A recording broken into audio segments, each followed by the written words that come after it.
Mbrëmjen e së hënës, një avari elektrike la pa energji për rreth 90 minuta i qendrën spitalore universitare Nën Tereza, duke ngritur shqetësim për funksionimin e shërbimeve kritike. Megjithatë, sipas shefit të reanimacionit Krenar Lila, puna në repart nuk u ndërprer dhe asnjë pacient nuk u vu në rrezik për jetën. Lila i bëri të ditur se pavarësisht se pajisjet jetike funksionale me sistem rezervë energjie u vendos, çvendosja e 9 pacientëve që kishin nevojë për asistencë respiratore. Ky vendim u mor për shkak të pasigurisë mbi kozjatjen e ndërprerjes së energjisë elektrike, si mas parandaluese për garantimin maksimal të sigurisë së pacientëve. Në kushtet e ndërprerjes së dritave janë të gjithë me një pajisje backup, do të thënë që siguron funksionimin e tyre të plot me energji të akumuluar, me akumulatorë të cilët janë të inkorporuar në këto aparate. Kështu që trajtimi i këtë smurve vazhdoi normalisht dhe koha e rikthimit të energjisë elektrike ishte e pa konfirmuar. Kështu që në këto kushte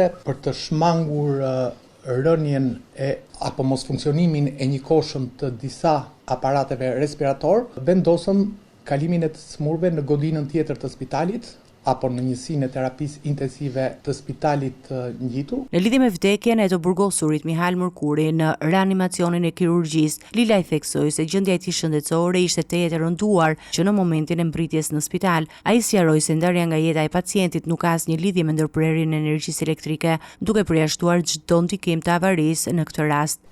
Gjendja e këtij sëmuri ishte e rëndë. Normalisht një sëmur i cili shtrohet në njësitë e terapisë intensive janë të sëmurë të cilët kërcënohen nga vdekja. Dhe gjendja e këtij sëmuri ishte mjaft e rëndë. Jo vetëm në natën e mbrëmshme, por gjendja e këtij sëmuri ishte e rëndë që në ardhje. Do të thënë ditën që është shtruar për t'u nështruar një interventi kirurgjikal, ditën e diel, në pasdite, të gjitha të dhënat janë të argumentuara në kartelën klinike që gjendja e këtij sëmuri ka qenë shumë e rëndë, i sëmuri vuante nga ciroza hepatike dhe ka patur një hemoragji masive intraabdominale për cilën edhe është.